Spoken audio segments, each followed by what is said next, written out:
Cloud Beauty spent years selling the same product to more than 1 million people. Safety, belonging, a stand-in family for anyone whose real one had let them down. This wasn't a beauty channel that occasionally got personal. She set herself up as the parent, the safe adult, the one who'd take you in when home fell apart, and a huge lonely audience took her up on it. Now, the whole warm, fuzzy, safe space act is getting a second look, and it is not surviving the rewatch. There is no leaked clip, no single receipt tied up with a bow, just years of adoption bits, comfort skits, follower meetups, and fundraisers, all aimed at the same emotionally raw crowd, getting watched again with the comfort switched off and the question switched on, one uneasy scroll at a time. Get one thing straight before the pylon does. Nobody serious is claiming she snapped and did something monstrous on camera. The real problem is slower and much harder to wave off. She built one of the tightest creator to fan bonds on the platform, branded the whole thing as family, and then leaned on that family again and again for trust, for loyalty, eventually for money. That's the part worth sitting with. A person can mean every kind word and still build something that quietly runs on other people's loneliness. And the more it scales, the less good intentions actually cover. So, strip the soft lighting off, and one question refuses to go away. What was she really building, and who was standing on the other end of it?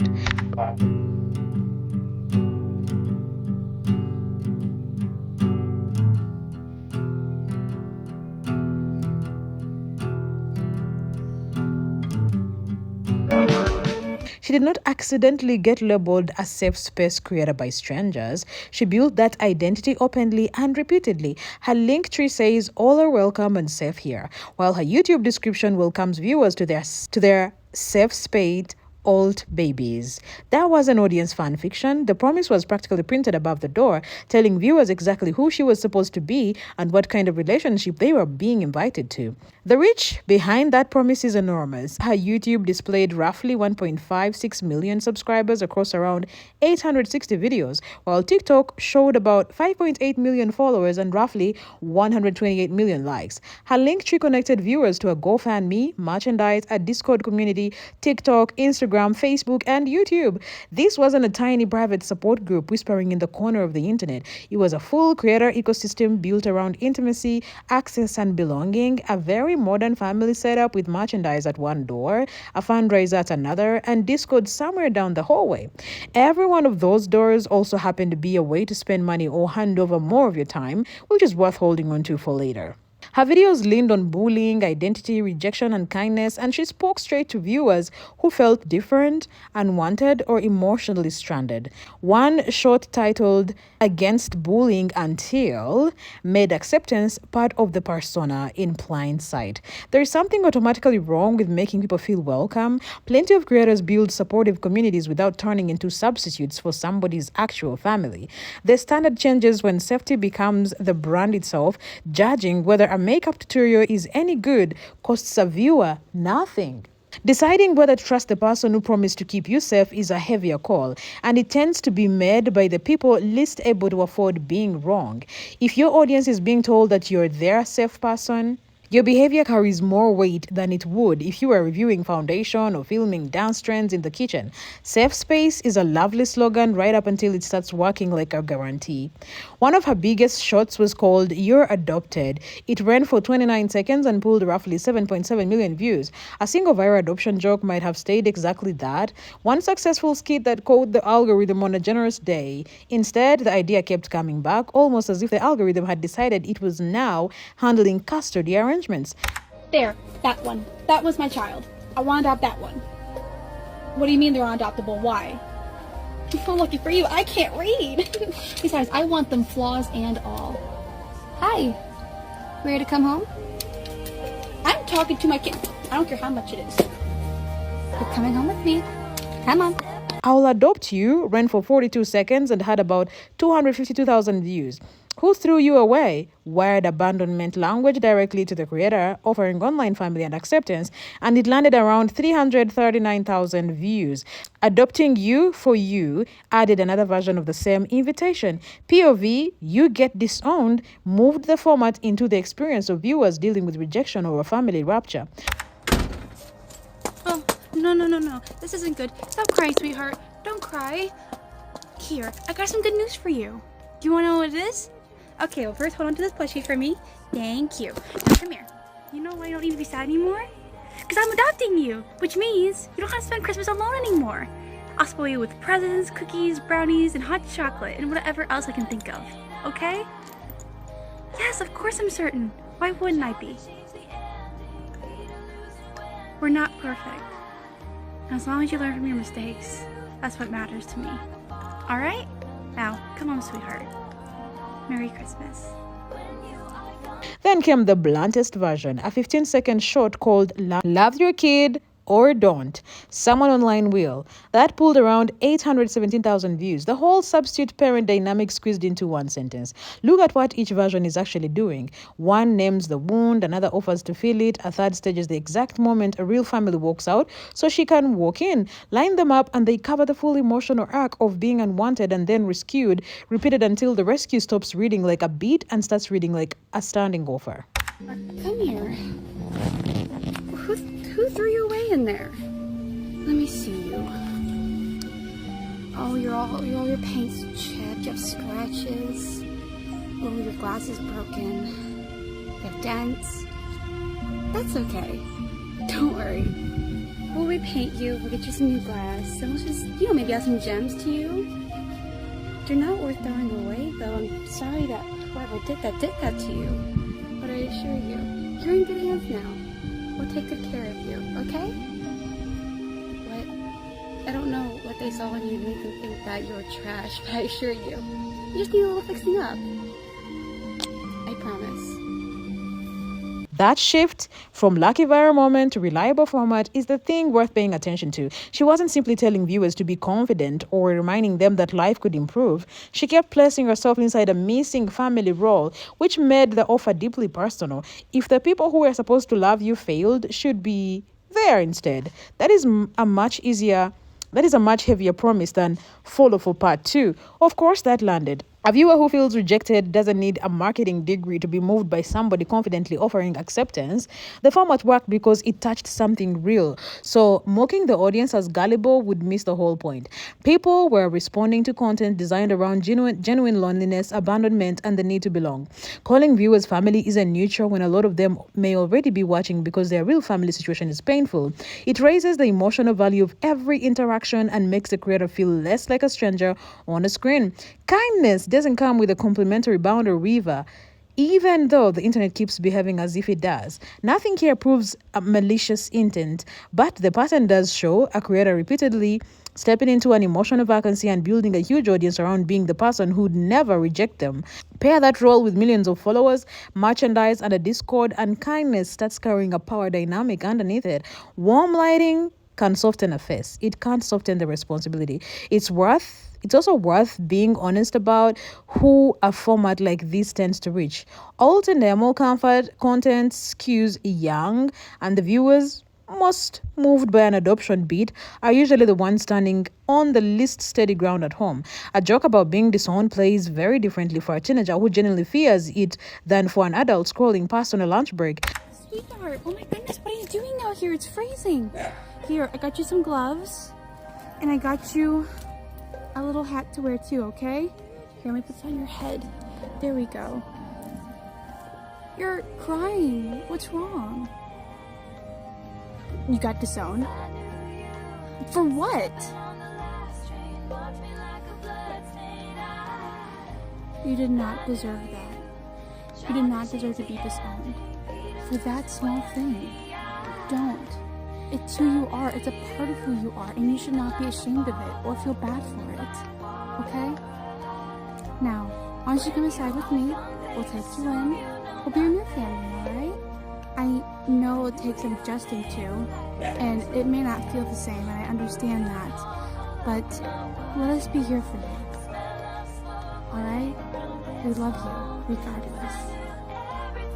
None of that's automatically her doing, but it does mean that people on the receiving end of all that warmth were probably younger and shakier than the raw view counts let on. The family role play did not stay in the safer territory of generic encouragement. Her content also moved into self-harm, neurodivergence, bullying, and other subjects that can carry real emotion risk. One short was titled Scars on Your Wrist and had roughly 1.1 million views. Another, Life of an Emo Parent, SH, continued the online parent format around self-harm, while POV You Have Autism brought neurodivergency into the same comfort content world. Instead of medical explanations, diagnoses, or professional support, these were short scenarios delivered through the personal viewers had already been encouraged to see as safe, accepting, and parental. The algorithm is not a licensed therapist, and a 19-second role play is not enough to care. There is a real line between taking the stigma off a hard subject and staging it for engagement, and short form is built to blur it. A clip that's short rewards the strongest possible reaction, not the most careful one. So the version of self-harm or autism that troubles is the punchiest rather than the safest. Handing that incentive to a creator whose entire brand is emotional closeness with an audience that came to her already hurting is where a lot of the discomfort actually sits, long before anyone gets to the question of what she meant by it. Mommy, I called you in here because I'm nervous to talk to you about something. Well, Chester, thank you for being honest with me, but what is it you're exactly afraid to talk to me about? Well, I did something on my wrist, but I don't want you to be mad or upset with me. Can I see? Oh, Chester. You know, Mommy used to struggle with the exact same thing. Did you know that? Really? I did. Now, do you want to talk about the emotions that led up to you doing this? I felt unworthy. I felt replaceable. I felt sad. And I don't know why. Well, thank you for being honest with me, Chester. But there are better ways to cope with those emotions than doing this, okay? Now, let's get you all cleaned up and we'll talk about those actions, alright? A video about scars hits differently when it comes from the person who has told the audience in several different ways that she'll take them in. The comfort may feel stronger because of that, and so does a bond that viewers might not fully recognize while they're inside it. Watching now, parts of the presentation can sound infantilizing, overly intimate and uncomfortable. The clips establish the style and the recurring themes, but they can't reveal what every viewer felt or prove she set out to manipulate minors or vulnerable people. Intent can't be pulled out of a clip that short, like a rabbit from a hat, no matter how aggressively somebody poses the frame. A creator can sincerely want to help and still package serious subjects in a way that deepens dependency on her. Telling a viewer they deserve support points them toward care. Building a recurring fantasy around this creator's family, house, protection, and acceptance keeps her standing in the center of it. The real question is whether a short-form creator should make herself the emotional solution inside those scenarios, especially when the same audience is already being called children, babies, adoptees, and family. Okay, you obviously had your fun. Now leave him the frick alone, okay? Shoo, out of here. Get out. I'm sorry if I sounded really, really harsh. I do apologize. Are you okay? Why were they bullying you? Because you're autistic? I will deal with them later, but I want you to know there's nothing wrong with you being autistic, okay? I assure you there's nothing wrong with it. It's a part of who you are. I think I have some items that might make you feel better. Do you mind if I go get them real quick? Alright, I'll be right back. Okay, first I found this Vampire Freaks pen. It's very clicky and fidgetable and has a really cool liquid inside of it. I heard that fidgets help people who have autism, so I hope that's okay I gave this to you. And I also brought a coloring book. I heard coloring is very soothing, especially when you're stressed out. So, here you go. She also posted content about meeting followers. One meeting followers short, tagged around emo, identity, and kindness, has roughly 5.3 million views. It showed the safe space persona extending into real-world interaction. Meeting a creator is not automatically suspicious, and hugging a fan is not a proof of harm. A warm interaction on camera can't establish whether every person felt safe, and it doesn't come with notarized consent forms or a tiny courtroom in the corner of the frame. Still, there's an obvious gap between meeting an entertainer you enjoy and meeting somebody who has repeatedly told you that you're their child, their adoptee, part of their family. Picture the two people in one of those hugs. She's at a meet and greet doing the thing creators do, and she'll do it a dozen more times before the day is out. The follower may have spent months, maybe years, being told this is the person who would keep them when nobody else would, and they walked in holding every bit of that. Same photo, two completely different events. That imbalance doesn't prove wrongdoing, but it doesn't mean visible kindness can't be the whole analysis. The interaction is happening inside a relationship she helped define, and the responsibility doesn't disappear because everybody smiled for the camera and somebody added soft music.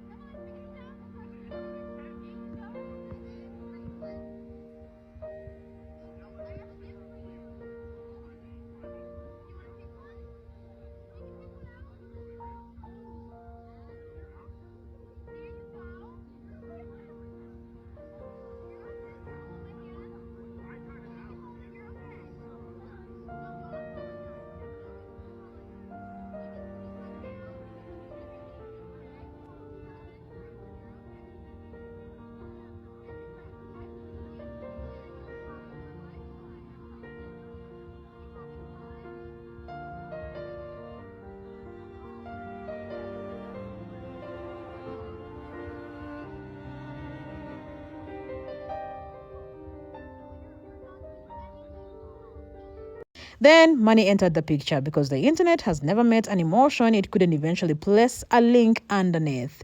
The public material doesn't prove theft, deception, or misuse of donations, and there's no basis to call her a scammer or a thief. The fundraiser matters for a different reason. The request went to the same audience that had been built through family, safety, and emotional closeness. She posted a meet and greet fundraiser short that ran for 55 seconds and reached around 180,000 views. A later video titled Update and GoFundMe ran for 2 minutes and 51 seconds and drew roughly 470,000 views. Her link tree also carried a GoFundMe alongside the merchandise, Discord, and social accounts. Hello, everybody! Today we're here to announce that we'll be at the Back to School fundraiser located in Lorraine, Ohio. Here's a flyer, pause to read.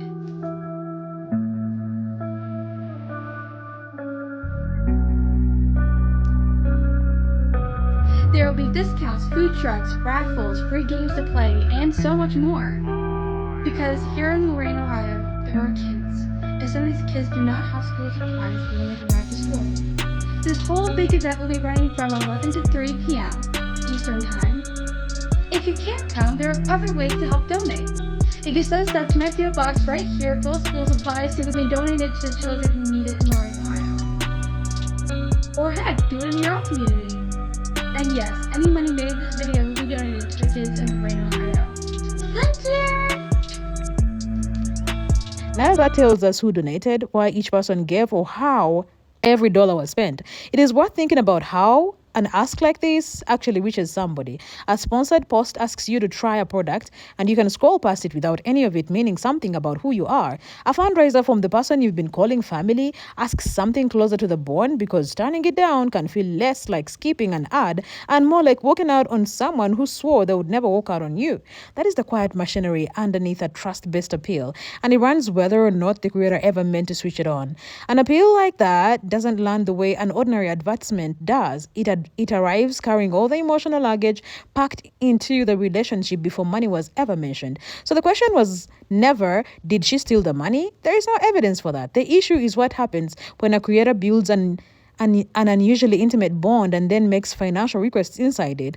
Parasocial trust has value. The internet might call it community, but the payment page still recognizes currency. The current web did not begin with one new verified event. It built through several commentary uploads in early August 2026, each revisiting the same public persona from a slightly different angle. One video published on August 3rd reached about 22,000 views in 9 days.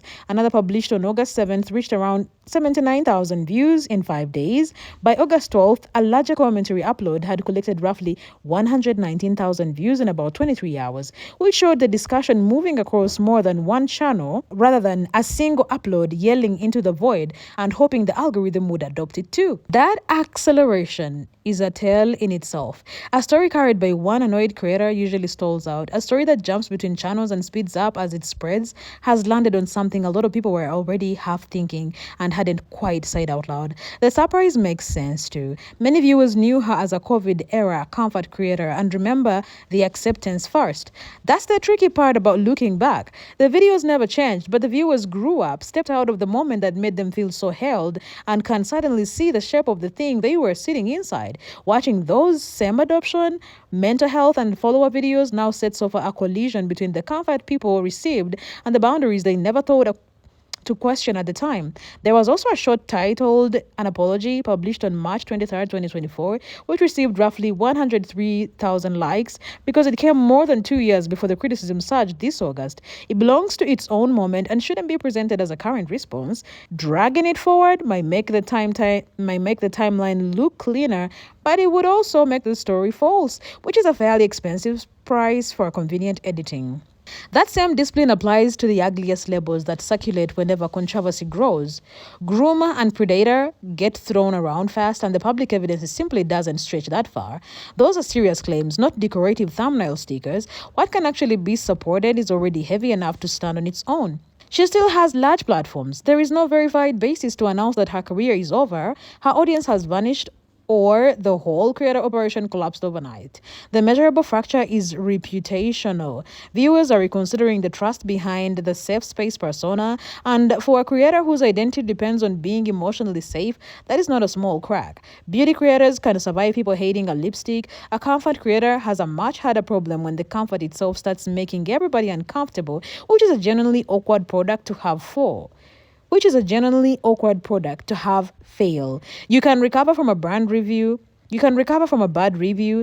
It's a taller order to recover once the audience decides the closeness was the problem, because the closeness was the entire product. Rebuilding from here is its own strange trap. The usual move for a shaken creator is to open up more, share more, get closer to the audience so they feel the sincerity again. For someone whose whole brand was already built on that closeness, the standard repair kit is the exact tool now under suspicion, which leaves almost no clean ground to stand on. And remember all those doors from the start, the March, the Discord, the Fundraiser. Once trust is the thing in question, every one of them reads a little differently on the way back through. The audience isn't only judging what she posted, it is reconsidering the relationship those posts ask viewers to have with her. Once that relationship becomes visible, safe space stops sounding like harmless branding and starts sounding like a promise that needed far better boundaries than a virus kit, a March shelf, and a warm hug could ever provide. She built her image by telling strangers they were family. Now those strangers are finally asking what exactly they were adopted into.